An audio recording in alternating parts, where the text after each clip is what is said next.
Media penting untuk mengambil peran, yaitu mengedukasi masyarakat agar bisa menghormati perbedaan. Hal yang berikutnya, media juga punya tanggung jawab untuk menuntut pemerintah, Iya. untuk menuntut negara agar bisa melindungi dan menjamin pemenuhan hak-hak warga yang rentan itu, yang berbeda, kelompok minoritas.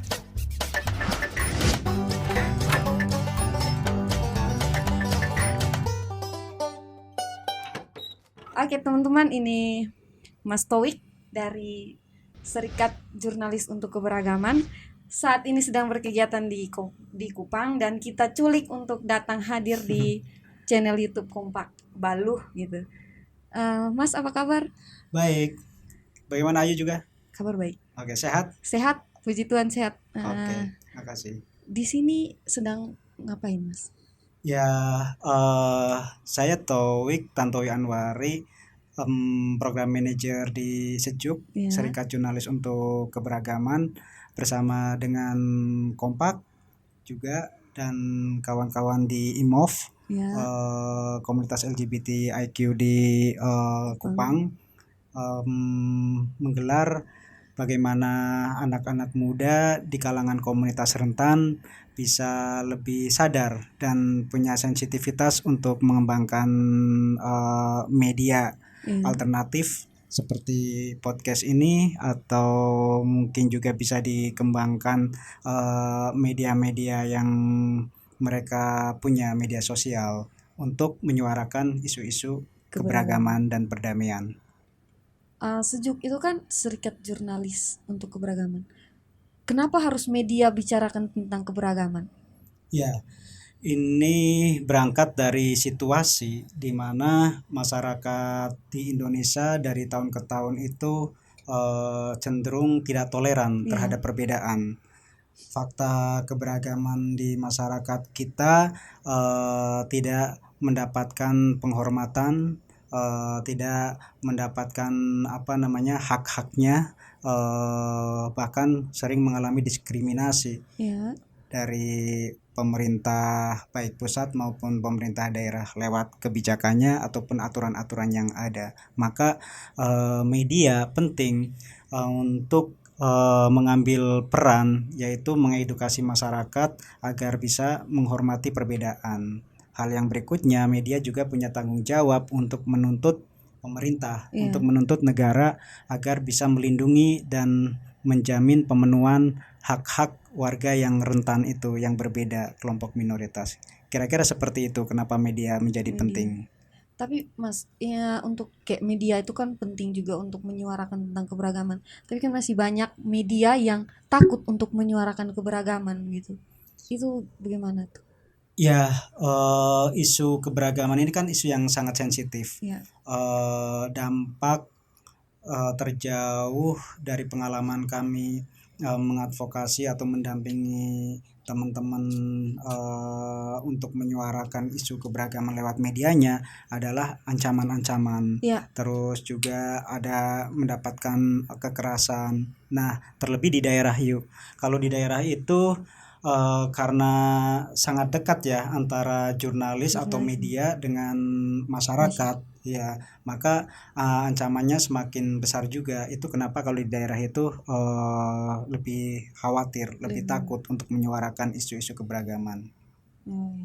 Kami juga di Kompak kan bicara tentang isu keberagaman, tapi cuman kalau media paling di media-media sosial pribadi gitu.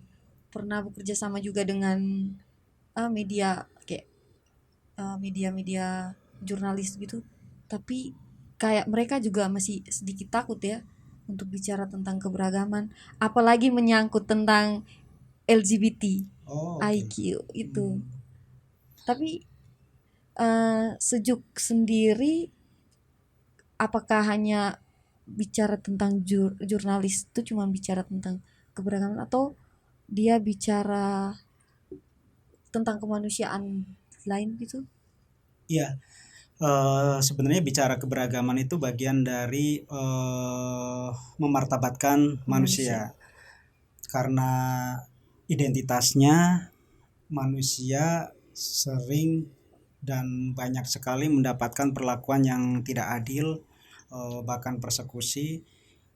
Konteks NTT misalnya kita tahu belakangan ada masjid di Boentuka Iya, yang susah untuk mendirikan rumah mendapatkan ibadat, ya izin izin untuk rumah ibadah. mendirikan rumah ibadah. Lalu di Alor ada Ahmadiyah yang juga keberadaannya mendapatkan resistensi. Iya, Nah, itu kenapa kemudian isu keberagaman itu berkaitan dengan martabat manusia, karena keyakinan itu kan sesuatu yang melekat, melekat ya, benar, hak identitas yang melekat asasi. dalam diri manusia yang tidak bisa dikurangi.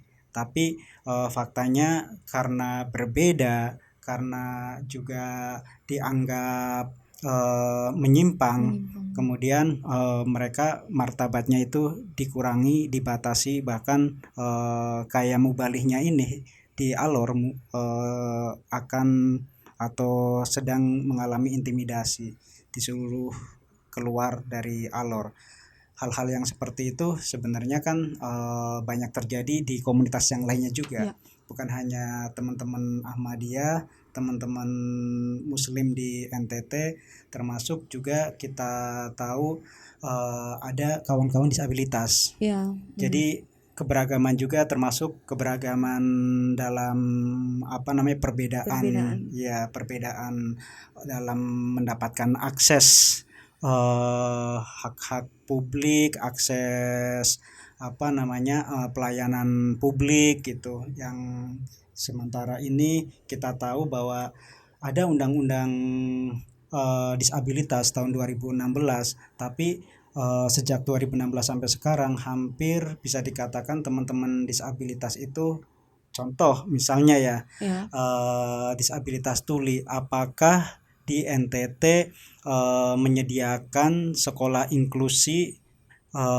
yang memberikan fasilitas juru juru bahasa bahasa isyarat di isyarat. sekolah, atau Itu mereka harus kayaknya sekolah jauh di Manggarai katanya yang ada apa namanya khusus untuk sekolah tuli itu. Nah, ini kan berarti ada akses yang tidak bisa tidak semua didapatkan. dapatkan ya. Itu disabilitas tuli. Disabilitas daksa misalnya, teman-teman tahu apakah gereja-gereja rumah ibadah yang ada di NTT bisa Dibangun diakses? dia Iya, biasanya kan struktur ada ya, undakan dan itu sebagainya. kayaknya masih belum belum ada. Benar. Bahkan instansi-instansi pemerintah masih Tidak lalai. ramah ya. Iya, misalnya nggak ada RAM untuk teman-teman daksa yang menggunakan kursi roda. Artinya ada pengabaian martabat teman-teman disabilitas yang harusnya sama-sama bisa mengakses pendidikan, mengakses kesehatan dan sebagainya gitu. Itu menjadi ada halangan. Kira-kira Dan itu. Itulah sebenarnya ketika Sejuk ingin berjumpa dengan teman-teman muda di NTT waktu tahun ini ada di Maumere bersama teman-teman mahasiswa, lalu 2 bulan yang kemarin lalu ya ya, iya itu juga dengan mahasiswa di Kota Kupang, Kupang. tapi juga melibatkan teman-teman dari Flores juga. Nah, yang kemarin itu kami bareng-bareng dengan orang muda yang bagian dari komunitas rentan. Nah, dari perjumpaan-perjumpaan itu kami memang sengaja bagaimana ada ruang aman Dia buat teman-teman minoritas, yaitu media, baik media sosial maupun media mainstream, media online, media cetak, televisi, itu diharapkan bisa memberikan ruang aman buat teman-teman komunitas agar suaranya bisa mendapatkan tempat, agar hak-haknya dan aspirasinya juga disuarakan oleh media. Itu satu hal-hal berikutnya dari perjumpaan-perjumpaan itu di NTT. ya, Kami ingin ada skill dari teman-teman teman-teman muda komunitas ya. agar memanfaatkan media sosial untuk menyampaikan aspirasinya, untuk menyuarakan tuntutan-tuntutan mereka terhadap pemerintah yang masih berlaku diskriminatif.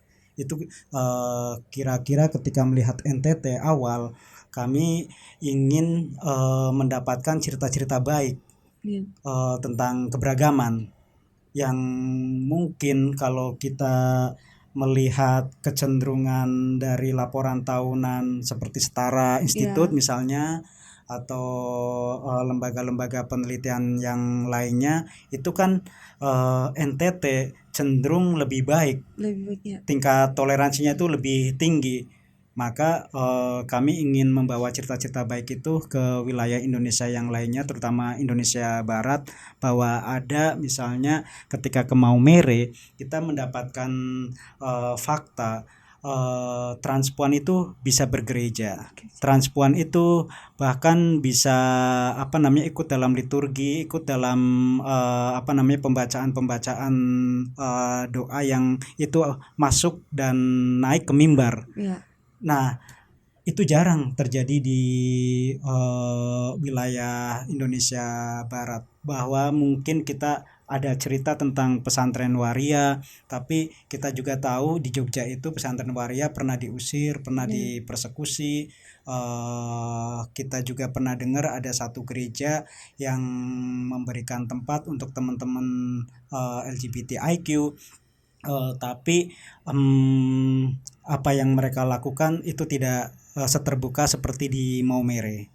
Nah, itu Maumere atau NTT penerimaan dari komunitas agama terhadap teman-teman LGBTIQ atau transpuan itu lebih baik ketimbang di Indonesia. Nah, cerita-cerita seperti itu Ayu yang ingin kami bawa dari NTT ke Indonesia bagian barat. Ya, ini mungkin yang tadi saya bilang kayak izin pembangunan rumah ibadat itu juga terhalang oleh karena kayak syarat yang ditetapkan oleh pemerintah. Sebenarnya kalau kayak masyarakat NTT mungkin karena sudah terbiasa hidup dalam keberagaman, toleransi, mungkin itu sudah biasa saja, tapi kadang-kadang yang kemarin masalah-masalah izin pembangunan biasanya terkait dengan aturan-aturan yang dibuat oleh pemerintah sendiri yang sebenarnya mendiskriminasi itu. Kemarin kompak juga buat karena aturan ini merasa bahwa ada kayak aturan ini membatasi kelompok tertentu.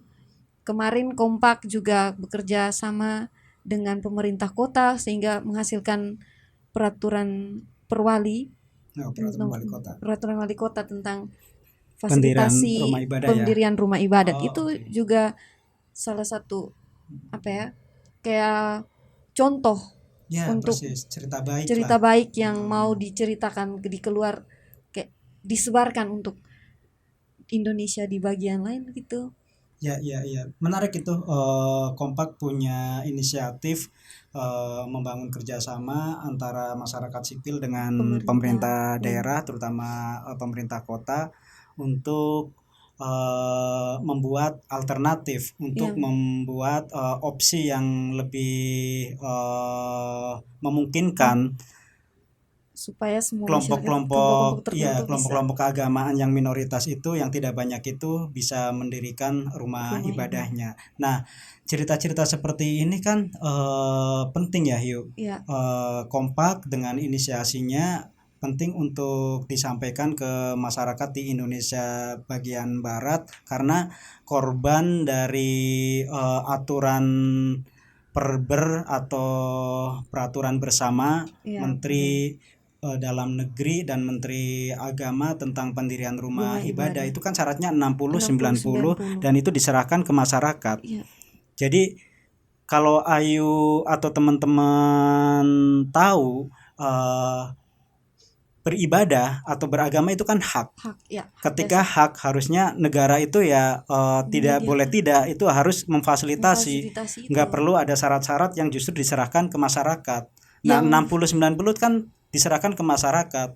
Itu susahnya kenapa selama 2013 selama 13 tahun di Batu Plat itu susah mendirikan masjid. Walaupun sebenarnya yang pengguna dari masjid itu banyak sekali, Iya. lebih dari ya bukan hanya ratusan, mungkin 500-an lebih kan. Tapi itu tadi yang 60 Iya, 90. 60-90 susah untuk mendapatkan tanda tangan Iya. itu.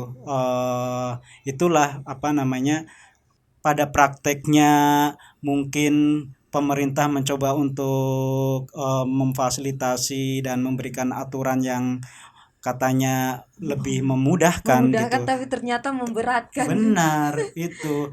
Nah, yang menarik dari perwali dari Kupang Perwalinya. ini, iya, itu kan kemudian rumah ibadah seperti wihara Ya, biar itu yang ya kita tahu masih di baru NTT sih. ini Tidak ada. teman-teman Buddha itu kan nggak banyak kan, Ya. nggak nyampe 100, mungkin nggak nyampe Sampai 60 ya, mungkin ya. 60 90 itu kayaknya masih jauh Iya, sekali. tapi bisa Tapi bisa ya, mendapatkan bisa izin. mendapatkan izin. Nah, itulah yang penting kita dorong kepada pemerintah-pemerintah daerah yang Yang lainnya untuk membuat terobosan peraturan yang tidak selalu berpaku pada Perber atau PBM peraturan tahun PBM. 2016 atau 2006 untuk izin mendirikan Pemberian. rumah ibadah.